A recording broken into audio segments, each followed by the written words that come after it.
Okay, let's do this one last time. I'm joking. It's Welcome to Chicken Bros. I'm David Heath. And I and him is arch nemesis. That was funny. And yes, we're here to talk about Across the Spider-Verse, which is still fairly new, so if you haven't seen it, spoilers. Big time spoilers. Yes. So, this Just to be fair, and just before we get into it, a lot of people, not just some, a lot of people are saying this is the best Spider-Man film ever. Like it tops No Way Home. And honestly, yeah, I yeah. kind of agree. But I'm also a big Miles fan, so maybe I'm just biased. No, because you and I agree, and you know I'm a Peter Parker guy all the way. That's true. And this is interesting because this movie kind of started off giving a little bit more background to Gwen. Yeah, it kind of goes into her origin and why, not really how she became Spider-Woman, but why she is the way she is. Like it shows the death of her Peter Parker. Yeah, and how her dad, Captain George Stacy, kind of sees her as a vigilante. Because she got pinned for the death, even though it wasn't her fault. Yeah, and he doesn't know yet that that it's Gwen. Yeah. And then while she is dealing with that, this Renaissance looking vulture motherfucker, Who sounded a little too much like Doofenshmirtz. yeah, Yeah, starts causing trouble. And it's like, wait, why are you drawn differently? like you're not my vulture. And then this weird, oh whoa, this freaking weird guy called Miguel O'Hara shows up out of nowhere. Voiced by Oscar Isaac, which is a good voice actor, but I don't know. I feel like he kind of had a stick up his ass. But maybe that's just how Miguel O'Hara is. I don't know. I don't read Miguel O'Hara. I don't know if that's how he is usually, but I know that's how he was supposed to be here, and for good reason. But we'll get to that later. He and Jessica Drew, who was pregnant, interesting. Different Drew than I'm used to. I always thought she was a white chick with red hair, but whatever. Originally, yes, she was, but you know, dimensions, bruh. Are Um, you? We don't know the gender. My husband wants to keep it a secret. About that. so they take down the vulture, and They I think, pretty much huh? send him back to this dimension. Yeah, and then And Gwen's like, um, "How do I hang out with you guys?" And Jess is like, "Why not?" And then Miguel's like, "No, no, no, no. I can't do this again. We don't want to be like Doctor Strange and that brat from Earth Earth 1999." 1999. Yeah, No Way Home, by the way, in case you yeah. didn't. And then Gwen, George Stacy like corners Gwen when she's Spider Woman. Yeah, and that's when she decides to reveal who she is. Yeah, and Read the room, the destroyed room there, Gwen. part of me kind of thought, oh man, I hope George is understanding and at least like hears her out. But no, he still had every intention of throwing her in the slammer. Yeah. His own daughter, man, that's got to be tough. Dennis Leary, this ain't. Yeah, Dennis Leary, this ain't. Actually, I need to look that up later because that voice, whoever was voicing George Stacy, I need to look that up because it sounded familiar to me anyway. What? To Punk Rock to give the old man a hug? Uh, and then so after that happens, she abandons her universe and goes with Miguel and Drew. Uh, Yeah. And, like during her voiceover, she basically says, "I had a friend, but he's gone now." And she's talking about Miles. yeah. Speaking of Miles, how long has he been Spider-Man? For like a year? I believe he said about a year. Yeah, a year. And there's this new, kind of goofy at first villain called the Spot who tries to rob an ATM. What you doing trying to rub me store, man? You have an ATM, preferably one not chained to the wall. What? Nothing. Also, by the way, voiced by Jason Schwartzman, freaking Gideon from Scott Pilgrim. I just love that whole like chase around with the clerk is trying to chase him. Like, no, no, no, please, just let me rob you. I'm not robbing you. I'm robbing the bank. The bank's evil, man. How could people call it an ATM machine? The M stands for machine. Hell, for this patty, man. So a hilarious chase through the city happens where Miles is trying to pin down the Spot. That's who it is, by the way, the Spot. Who I haven't seen since the '90s series. Ditto. And while this is happening, Miles is late for a parent-teacher kind of conference kind of thing. It's more of like a like in high school they would send you to a guidance counselor to like kind of map out your college plans, which I did, but I didn't do what the counselor said because I went to a bunch of different colleges in my time. Mm. So he's running late for that classic Spidey thing. Yep. And when he does finally get there, I love it's like all his grades are pretty good. A plus in AP Bio, A minus in AP Literature, and and a be B. in Spanish. ¿Qué?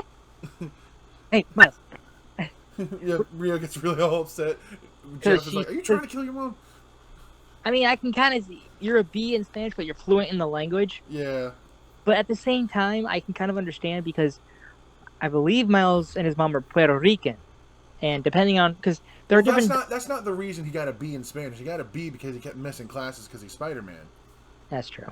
I'm just saying, like, there's also different dialects of Spanish depending on where you are in the Latin American world. Yeah. Believe me, yeah, it's not his grade declining was not from lack of trying. No. But you know, the Spot gets loose and then he has to leave again and then Jeff gets Just he was like top. yeah, because he's a cop. He gets radioed in because of what was going on, and then he has to leave. and then the guidance counselor says something kind of disturbing.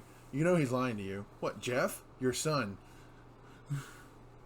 That's your story. Oh yeah, that whole thing. And so when Miles is like trying to like stop Spot, he figures out that he kind of indirectly created Spot. Yeah. Sort of. I mean, it wasn't really his fault. I mean, he had to turn off the collider. It was more Peter's fault, really, because because No, it was really Kingpin's fault because the Kingpin was the one who was hell bent on getting that thing working. yeah, but you try putting something on the Kingpin, see if that sticks. I'm just saying, man. But yeah, the collider, when it went off, from the first movie, Yeah. one of the scientists who was working in that laboratory got affected by it, and now is the Spot. Yeah. Which also, by the way, just by complete coincidence, is the same guy that Miles threw a bagel at in the first movie. Bagel!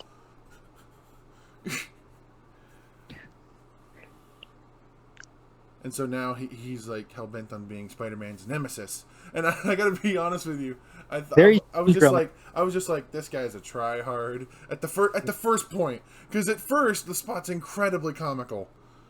Yeah. He's like, you would not take this guy seriously, and so, he ends up tripping over his own Spot, kicking his own ass, literally, and falling into one of the spots, and seemingly is gone. And Miles is like, I think he's gone. Didn't think it would be that easy. And so Miles, as Spider-Man, has kind of like a heart-to-heart with Jeff because Jeff is stressing about being a parent. Maybe you should get off his ass. What?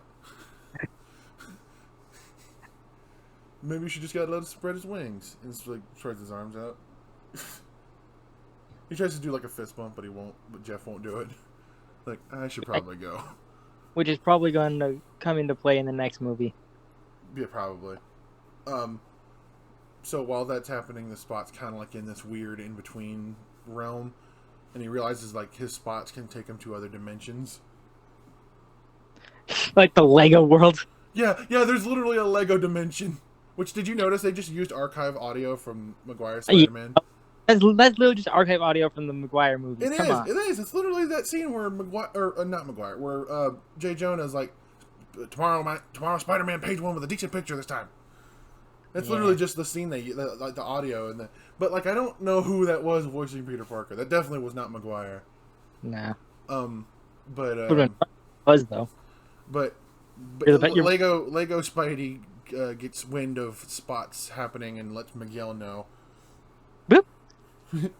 And so I think that's when like the celebration for Jeff happens because he's about to be captain. Yeah. And Miles, of course, late because Spider-Man stuff. Right, and he grabs the cakes. Which I love when he was at the cake shop and he was like writing out this whole message that even I was like, Miles, bro, it's a cake. Kid, the cake, it won't fit on the cake. Can you write smaller? And he just ends up getting 2 cakes. Yeah. And then when he gets there, because of all the Spider-Man stuff he had to do, it's all messed up and it looks like it says, I'm not proud. Then he makes a big mistake by saying whatever to his mom. Yeah, because they were talking about like how he she was saying something about like how like we got you here and your abuelo and your abuela got like they were saying basically like we all worked hard so you could get here, and then he says whatever, like blows it off, and then she's like whatever. Yeah, when that happened, my entire theater was like, "Uh-oh."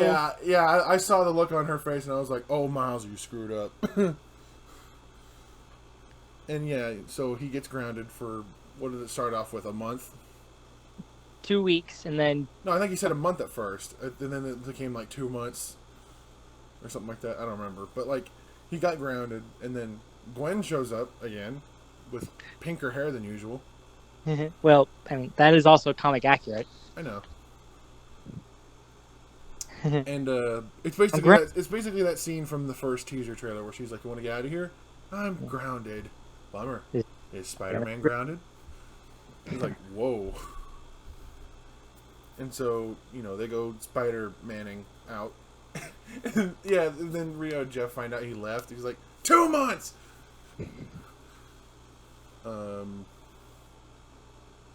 Excuse me. And Miles and Gwen kind of have like this heart-to-heart kind of thing, but Yeah. Gwen says something that kind of messed me. Like in every universe, Gwen Stacy falls for a Spider-Man. Yeah, when I said that, I was like, oh, what the fuck? Why'd you say that? You have to say that. Come on, screenwriter. That was below the belt. You know Spider-Man fans are watching this movie. How dare you? That was below the spider belt. And,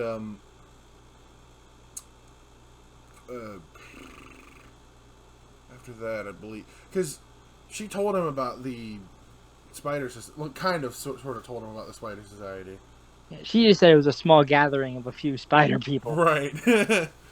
And, when he asked if he could be on it, she said, I don't know, there's not a whole lot of slots. Yeah. Mm-hmm. Mm-hmm. And then after that, I believe that's when... I think that's when Rio meets Gwen, Rio and Jeff. Yeah. And let me just say, just me personally, because of the way I was raised, never call a friend's parents by their first name. Yeah, no, I don't know, like how Gwen got so casual about doing that. I would never. Yeah, I wouldn't either. Like, hi, Mrs. Morales, Mr. Morales. See, I would do. Well, I would say Captain Morales. Oh yeah, yeah, absolutely, Captain Morales. Yeah, good point. Like, hello, Captain Morales. Yeah. And then Jeff would be like, "See, that's how you show respect to your eldest." Yeah. But Rio kind of has a heart-to-heart with Miles. It's that speech from the first trailer, which you thought was, didn't you say something like you thought that was like after death? What? I thought it would be like after Jeff's death. She's just trying, right. She tries to lift him back up to what she doesn't know to be Spider-Man status. Right. And let us just clarify: Jeff doesn't die in this movie. No, but I'm pretty sure he's gonna, because some of the things he said gave me that vibe. Maybe, but we'll get to that plot line in a second. But basically, Rio just tells him to go and have fun with Gwen, but he's still grounded. Yeah. And he catches up with Gwen and finds out that she's investigating the whole Spot thing, and Spot got more spots and way more power. Yeah, and is now traveling by himself, making his own portals to other dimensions, and now she's got to figure it out, or else she's kicked out of the Spider Society. Yep, Gwen's in trouble. Yep, and without her knowing, Miles follows her through the portal. Yeah. And ends up in, I don't remember the Earth number, but it's Spider-Man India's world. Who's the new guy? Spider-Man India, by the way, in case you guys don't know, is voiced by the same actor who plays Dopender in the Deadpool movies. Yeah, perfect casting. And I actually saw this video on TikTok about him talking about how he had recorded his lines, he had done the thing, and then the directors called him and hey, we want to make sure this is more authentic. Just come in and give us some ideas. So basically, everything Spider-Man India is in this movie is because of the actor giving his own spin, because he's from India. He knows the culture. He knows how to make Spider-Man India more authentic. I am curious about something, though, and I wouldn't be curious about this if it wasn't for Russell Peters. Does he talk like that, or is that something he puts on? Because that sounds exactly like Dopender. He doesn't actually have that strong of an accent. There's a little bit of it there, but I feel like because he's from India, so he had the accent at some Right. point. But if he lived in the States or wherever, London, Canada, where he's lived outside of India long enough that he's losing the accent, but it's still there when he says certain things, Okay. like when he says chai tea. What did you just say? Chai literally means It's tea, not a man. You chai don't ask me tea. for tea. You don't ask me for coffee. That's so funny. Yeah, Spider-Man India really grew on me. Yeah. Though I don't his name. David tells me is actually it's actually an Indian name, but it just sounds like a lazy version of Peter Parker. It really I does. mean, it is a like actual Indian name. Those names mean things, but yeah, I see what you're saying. But anyway, Spot shows up in that universe, starts causing a mess. Finds the collider of that universe, which is there for some reason. Oh yeah, and Spider Punk, who's nicknamed Hobie, shows up. What's his name? Hobie Brown. Obi Brown. Oh, I just thought that was like a nickname because that doesn't sound like a name at all. Well, it's a British name. No British name sounds like a real name. Lord Thistlebottom. I've never met anyone with that name. Um, but yeah, Spot turns on the collider, absorbs the spots, and now he's like black and like that black is in African, like black, like the color Black black, spots and instead of being white with black spots. yeah, or black with white spots. You mean? That's what I said. You said He's white. white. You said white with black spots. That's what he was, but now he's black with white spots. Yeah. Uh, and yeah, now he's like a legit threat. Yeah. Because he tells Spider-Man, "I'm going to destroy everything you love and care about." Yeah, and Miles has this vision of the future and what that means. Right, and he sees Jeff saving some kid, but you don't see much else after that. And then they leave because the building's collapsing, and they manage to save a bunch of civilians. Very impressively, save a bunch of civilians. And that one character, that captain, who's Captain is the girl who is the father of the girl that he likes. Girlfriend. Captain Singh, I not hugging your daughter who I don't know at all. Yeah. And he's going to save a civilian, and Miles sees that he's in danger. Gwen tries to stop him from saving him. Because it's a canon event that the cop will die. Right, because Jessica Drew said there's a canon event about to take place, don't disrupt it. And then Miles goes in and saves that captain, and then you find out that the canon event was disrupted, causing an anomaly. Which then also means other Spider-Men have to come in and damn it. Yeah. And then everybody gets sent to the Spider Society, which is on Miguel O'Hara's world. Earth 98 in Nueva York. Yeah. And there's way more than just a few Spider-Men and There's women. Thousands. Some I recognized, some I was like, okay, I know I don't know jack crap about most of the Spiders, but some of these guys had to be made up. There's no way there are this many. I mean, I'm sure some of them are made up, yeah, for jokes, but there are references to Spider-Men and other characters who have existed in past incarnations, like Spectacular Spider-Man's in there. Josh Keaton. Yep. PS4 Spider-Man's in there. Yep. And then there's other variations on other characters, like Cool Scorpion, very boring Rhino. And then there's a Prowler who's played by Donald Glover, which MCU. And then I know there's others, I just can't think of them. There's the Spider. I think he's called the Spider Slinger. He's like a cowboy version of Spider-Man. Huh. Why does the horse have a mask? So that no one knows who she is. And then there's other Spider-Men who we know just exist in the comics. Like there's Ben Reilly, who's people. I saw a post like they don't like how they did Ben Reilly because he's just a '90s caricature. I mean, I wouldn't say '90s caricature. He's kind of like a dude bro caricature. But I don't know how I felt about that either. I mean, when I heard Andy Samberg was playing him, I thought, okay, maybe this can be cool. But then he just, I don't know. It was a weird direction with the way he was saying his lines. The character I that got so much angst. Yeah, they were. Anyway, there's also not Ultimate Spider-Man, Spider-Man Unlimited. Which I will say, I'm a little bit disappointed that Spectacular Spider-Man's in there, Spider-Man Unlimited's in there, but no CDB Spider-Man. Come on, really? Well, I mean, to be honest, CDB has voiced various Spider-Men in various medias. So they could have had him at some point. Maybe not voicing his Spider-Man, but he could have voiced Noir. He could have been Miguel O'Hara. He could have been. Oh gosh, can you imagine him as Miguel O'Hara in this movie? Yeesh, That would have been that would have awesome. been Like awesome. no shade to Oscar. Oscar Isaac did No, Oscar amazing, Isaac did great. but fucking CDB, because I just watched gameplay of Edge of Time where he played 2099 Yeah, CDB, and it was awesome. yeah. Speaking of No 2099, speaking of Spider-Man 2099, that's who they go to meet, and that's when they find out about. That's when Miles figures out about canon events, how particular moments in every Spider person's life are connected and have to happen, otherwise it starts creating problems. I missed that chunk because I really had to piss, which has never happened to me before. Like I downed my Pepsi too quickly. But yeah, basically moments like Uncle Ben's death or your uncle's death are canon events that kind of lead you towards being Spider-Man. And then he also mentioned a moment where Spider-Man befriends a police captain who dies saving somebody, and Miles has the horrific realization that his dad's about to become police captain. So basically, he asked Gwen because he knows Gwen's dad is like, if it was your dad, you would just let him die. And he looks at Peter, who, by the way, is now a dad.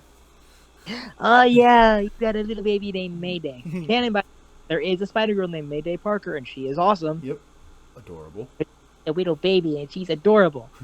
I knew I shouldn't have given her those web shooters. Oh, Mayday, here's a crap. But yeah, when he's having this realization, he looks at Peter like, "What about Uncle Ben? You're telling me if you knew you wouldn't save him? If it wasn't for Uncle Ben, none of us would be here." And so this is what makes it worse, is that it's not like, because most of the Spider-Men didn't know what was going to happen and then had to deal with it. He now knows, but now has to be forced to like let it happen. Yeah. Which, yeah, arguably is like the more worse scenario.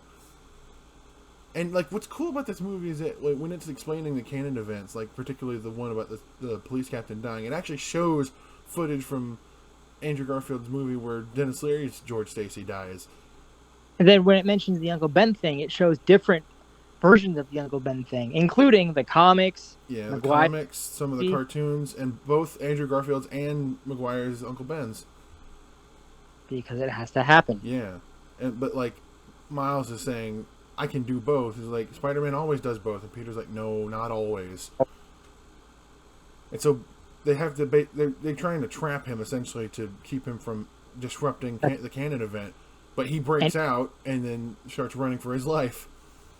All Spider-Man, find Spider-Man. They start doing the pointing thing. Not him. Miles Morales. He's in Sector 4.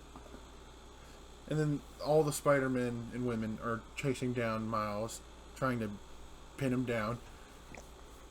There's actually this cool moment where Peter and Miles have like a heart-to-heart, and Peter's like, "Hold the baby."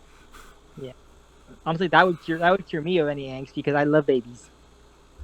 Peter's trying to calm him down, trying to get him to like see reason, and then like all the Spider-Men start zeroing in on him, and Miles thinks he like planned it. Yeah.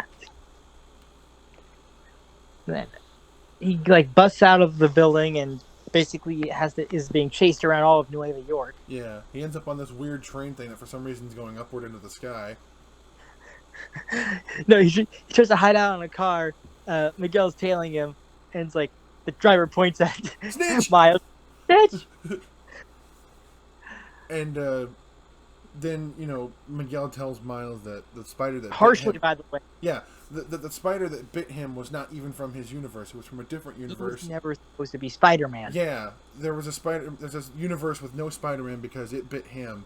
And the Peter Parker that was in his universe died trying to save him because he wasn't supposed to be there. True. And so now things are messed up. And he's that... What was worse was that Peter and Gwen knew the whole time. And didn't tell him. Betrayal. Top 10 anime betrayals. Yes. Could you imagine if, like, manga Spider-Man swung in just to say that? Ooh, top 10 anime betrayals. or Spider-Man goes, emotional damage. That was racist. I apologize. Hey, I laughed at it, so I'm just as bad as you are. But Miguel's being really harsh with Miles, like pinning him down to the train thing. He's like, "You're just a kid who doesn't know what he's doing." He's like, "Well, I did lure a bunch of your Spider-Man away from your clubhouse." And then, like, yeah, you see like a mountain of Spider-Man climbing on that train thing. And then Miles Venom blasts Miguel away. And, pretty hard, like pretty epic. Like he's really gotten good at that. Yeah. And then he runs away. He uses that machine that is supposed to identify your DNA and send you back to the appropriate Earth.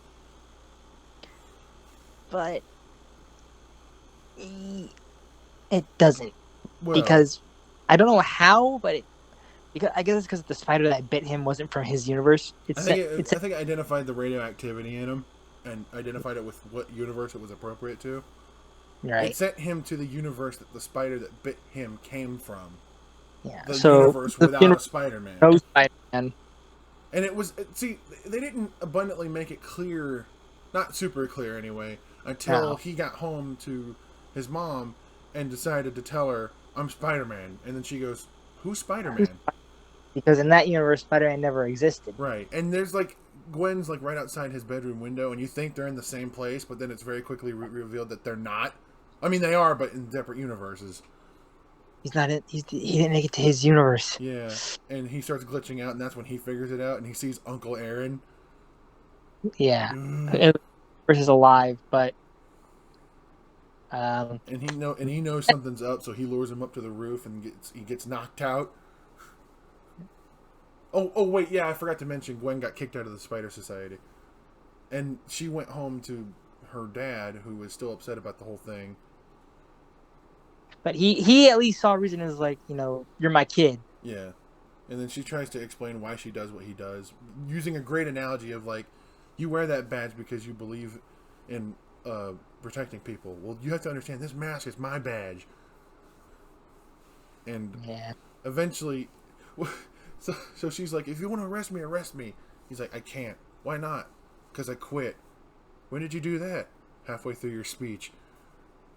And then she finds out that Hobie left behind a watch because he's rebellious. Yeah, and he quit. He's like, "Oh, I'm out." And left it behind for her so that way she could, travel through dimensions. Yes. And so while that's going on, she gets together a group of Spider people, which I believe is her, Hobie, Spider-Man India, Peter Parker. Don't tell your mom. and the other Spider people that were from the first movies. Spider-Ham, Noir, Penny Parker.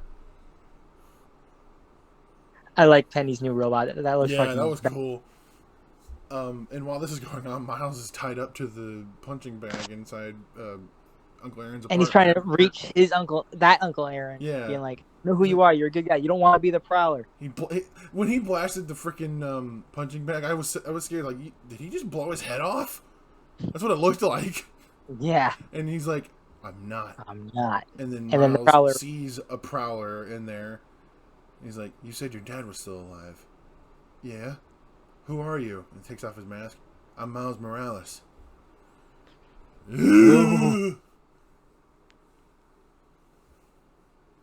And the movie just ends there. Yeah, cliffhanger. And it says to be continued, but like, and Miles Morales will return in Beyond the Spider-Verse next March. Yeah, which I'm impressed that it's going to come out that soon. They must have been working on both of these back to back. Yeah, I can't wait, man. But yeah, this was a great movie. People say it was better than No Way Home, and I agree. Same here, man. I mean, I never thought I'd say that for at least a decade. Because I love No Way Home. It's still very good. It's just this. Yeah. This was like, if this was like for all the Spider-Man fans, because you're like you said, you're a Miles Morales guy. I'm a Peter Parker guy. There's probably somebody out there who's like a Gwen person or who's like a Ben and Riley person who like this was for every Spider-Man fan. I feel like. Yeah. All the Spider-Mans and women's and things. There's also a Spider-Cat. Oh yeah. Who caught the web hairball. Yeah. Also, I saw him for a second when they were chasing Miles out of the building, but I saw Bombastic Bagman. Oh, you did. I missed him. He's only there for like a split second. I just happened to look in the right area at the right time. Blink and you missed it. Yeah. I just happened to see like a paper bag. I was like, oh, Bombastic Bagman. But yeah, this oh yeah, and I also saw this post on Instagram that said they saw a doppelganger. I was like, huh? Really? I missed that. And why would Doppelganger be in the Spider Society? I don't know. I don't think he counts as a Spider-Man. No, because he's like a construct created by Thanos, I think. There are a bunch of those doppelgangers at least in the Infinity Gauntlet comic book. There were for every Marvel hero. I saw one for Daredevil, saw one for Iron Man, saw one for Wolverine. I think manga Spider-Man also was in this. I just didn't see him. I just think I remember hearing that he was in it. I mean, to be fair, trying to zero in on one specific Spider-Man in that movie would be near impossible. Especially during that big fight. Yeah. Because everyone's moving at such a big rate. I did see a lot of Spider-Man Unlimited, though. That was cool seeing him in there.